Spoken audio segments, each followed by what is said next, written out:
YouTube. I am the Professor, and I am here today, the movie professor anyway, to talk to you guys about all that I got. So, the Scream Factory order that I ordered kind of came in, sort of. So, most of it came in. I still got 3 items that are coming, but I also got today, I ordered a really, really cool series from Amazon. We got Amazon Prime recently, we bought it for the year, and there's some deals coming up like crazy. As you guys know, if you've been watching my videos, I got the Twilight Zone set, which was amazing for a great price. So, one of the shows that we watched when we were younger, both me and my better half, was a show called Red Dwarf. Now, ironically, I didn't originally like Red Dwarf when it came on, but not because I hadn't seen it at the time. It was basically because it replaced Doctor Who for a while on the PBS schedule. And I'm a huge Whovian. So, oh, by the way, today, I'll be drinking tea later, but it's a hot day out today, so I am drinking 7-Up Lemon, which is kind of like a lemonade drink. And this one here is the Cucumber Mint, which is really refreshing. Ah, good. So, I'm going to show off what the Red Dwarf first. So, Red Dwarf was a show that ran for 8 series on BBC. Now, after it ended, 10 years later, they brought it back. They brought it back to a 3-part miniseries called, I think it was called Back to Earth or something like that. And great research on here. No, and it was okay. The return wasn't the greatest, but a series 10 and series 11 did get it more closer back to what it originally was. And what I got here is the complete original series Red Dwarf, which ran 8 series. So this here normally runs about between like $120 on Amazon CA to $150, $60 on the on Amazon on BBC's own official website. Now, this one here, which I'm desperately trying to open, kind of like, actually only cost us $40 because they had a sale on Amazon that day. It was kind of like, it's one of the deals, and I really do recommend Amazon Prime. Once we did order this, they did say it was kind of like there was a back order on them because the sale was pretty popular, I'm guessing. But as soon as it was shipped, we received it within a day or two. Now it does have all 8 series on there, so let's just take a quick peek. So I'm opening it up for the first time to show you guys. We're just going to show a couple here. Series 1, there are a lot of bonus features on this. I read up on these actually. Back this old school DVD, so you got hidden Easter eggs and all that kind of cool stuff. Sets run between 2 and 3 discs each, depending on the series. The last couple of series, 7 and 8, run 3 discs each. I'm not quite sure why they have more. When I did research on the sets, I could find like reviews on the complete set, sort of, but I could find more reviews on the first 5 or 6 series, not the last couple. So it was hard that way. So wow. So this is a lot of stuff. Children need sketches, all kinds of stuff. This is the original and extended series. So this is 8. They did try to do this in do a North American version of this in the U.S. and it had like I think Craig Burko, who's not a bad actor, but he's not Rimmer, and it's really hard to get that like Rimmer-esque thing down. The guy that they got for Barry was just perfect for the role. I'm a little worried because this here video, I'm just filming and it looks a bit choppy, so I'm going to have to watch this when I do it. I had one of those kind of like Twilight Zone type things come out there. So I'll be right back and we're going to look at what I got so far from Scream Factory.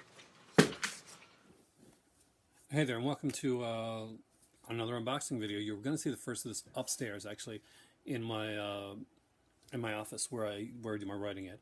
Down here is my film library, so you guys will see in the background. This is going to be where I'm going to do a lot of my videos at from here on out. I'm just trying right now to work this with the iPad, so hopefully you guys are going to enjoy this. And like the more movie-centric scenery, I'm still working with exactly how I'm going to be filming and what I'm going to be using.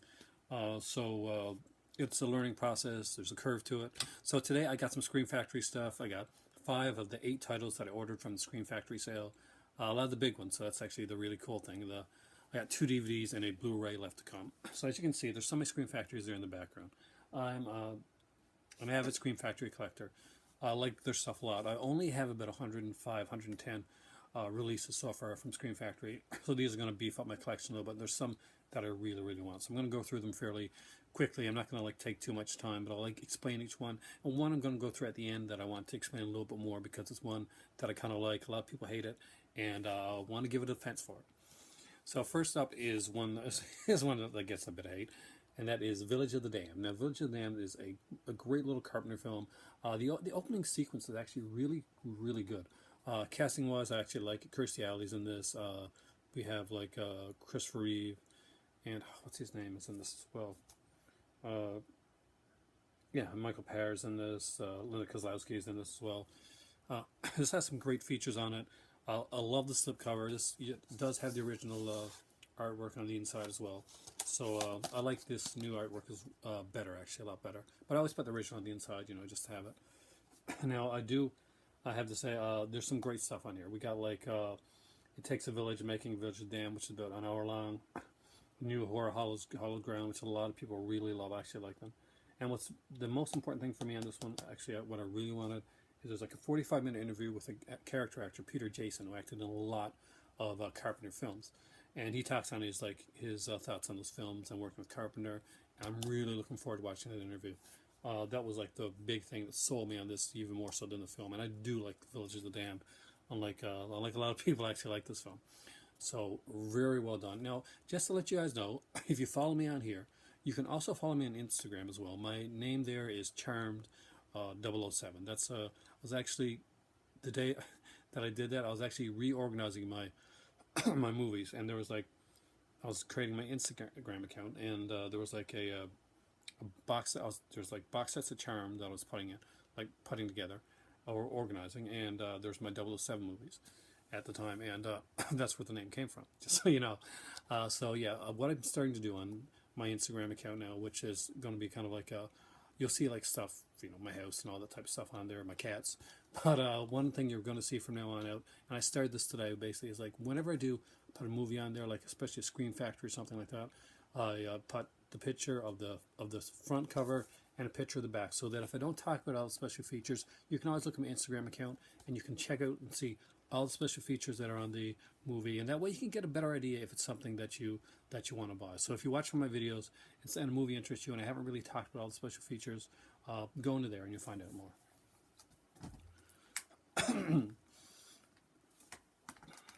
Next up is Hellhole. Now this one is a cool, like, sleazy women in prison film. I love these type of films. I love all the women in prisons type films. If anybody has any women in prison films that they don't want, feel free to send them my way.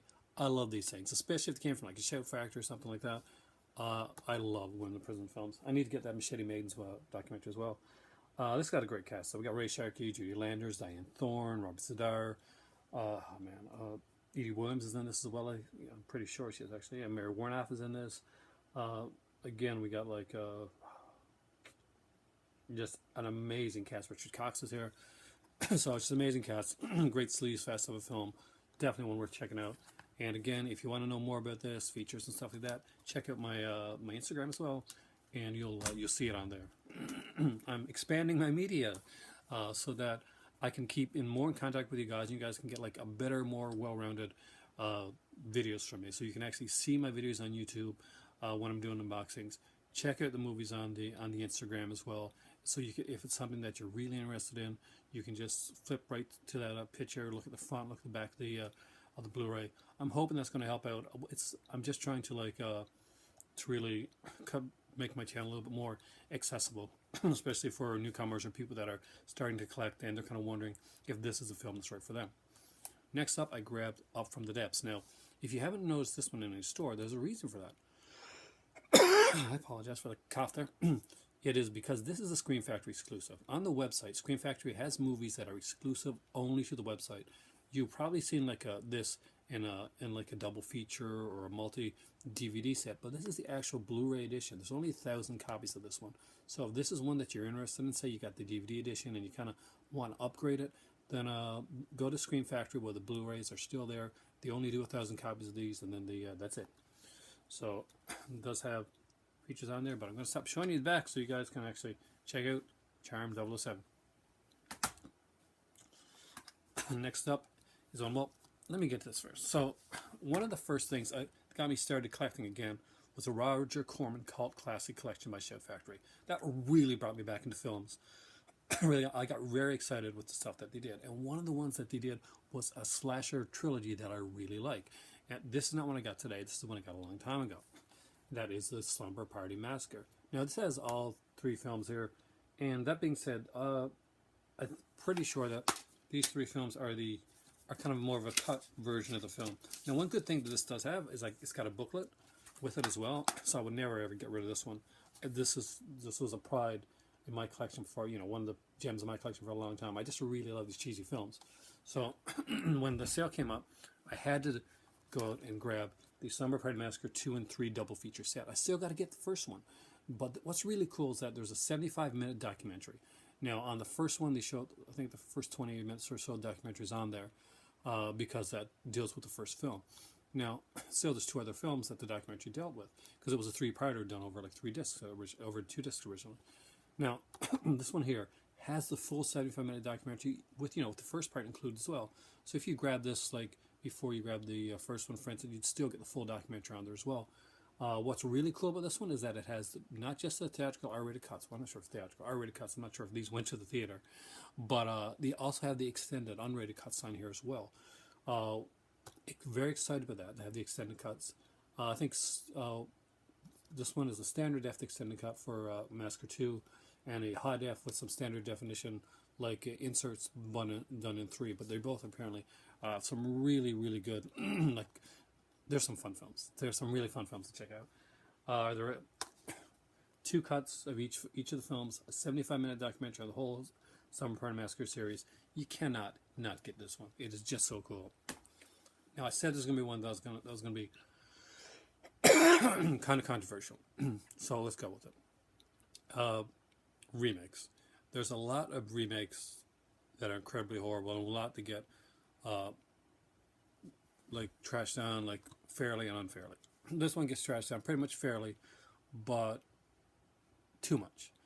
There's some great stuff in this film that I'm about to show you. And it is Psycho 98. So no, I've not taken leave of my senses. I think of Psycho 98 not as like, it's definitely not going to compare to Hitchcock's Psycho, but it's not trying to. Not in the way you think, anyway. When Gus Van Sant made this movie, this was after he made Good Will Hunting, I think. So he could pretty much make anything he wanted to. The studio would have given him a blank check. Now, this was kind of like, it's almost like a student project, but one hell of an expensive student project. And it was like, Psycho just had all the right things at the right time, the right cast, the right film, the right script. Could he take that script? Could he take Joseph Stefano's script, done by Stefano himself, and actually capture lightning in a bottle again? Answer pretty much, spoiler alert. No, he really couldn't, because it's not like, the cast is actually pretty good. Vince Vaughn stands out as probably not the best choice, but I really had to look at it again, take Vince Vaughn's performance and try as hard as I can to take it, like, not to compare it too much to Anthony Perkins, who's one of my favorite actors. But just take it as a film stuff. I remember loving the score of this. I would gladly love to have the vinyl of if there's a vinyl out for the soundtrack of this. I'd love to have that. And there's just some really, really great things about this film. It does work overall. If you are a student of film, definitely this is one to have. There are movies that are great and movies that aren't so great, but if you're studying film, if you're a fledgling filmmaker, this is a great exercise to see. Like, not as comparing with Psycho Hitchcock, which is a classic, with Psycho here, but just to take the film as it is. This is done with the Joseph Stefano script, the guy that wrote the original Psycho, just so you know. Of course, the Psycho is a book written by Robert Bloch, but the movie that was done by Joseph Stefano. He wrote it. Now, how do I find this one? I find this pretty good. One of the most controversial scenes in this film is when he's watching Marion from a peephole when she's going to take her shower. there's a sequence in there, and I don't want to talk about it too much because I do have some younger viewers who watch my channel, that some people were upset with. They didn't think that this would be something that was Hitchcockian, that was in the, well, we have to take into account that Joseph Fano wrote the script, or that wrote the original script, wrote this one. And are you serious? Have you ever read anything on Hitchcock? I'm a Hitchcock lover. I grew up and there's this big book. Oh God, who wrote it? It's a really great book in Hitchcock. But if you don't think that Hitchcock, if he could have gotten away with it back in the day, would have put that scene with that same context into that film, he totally would have. He was obsessed with, well, just to be bluntly, with human sexuality. That was an obsession of Hitchcock's. Frenzy was where he got to push it the most, but even then he reined him back. Hitchcock definitely would have done the scene in the same kind of way. And I know some people like to say, well, go along with the murders, the release, so to say, to keep it I'm going to keep it tasteful. But maybe for that personality, but maybe what he does there is the trigger that fully brings out.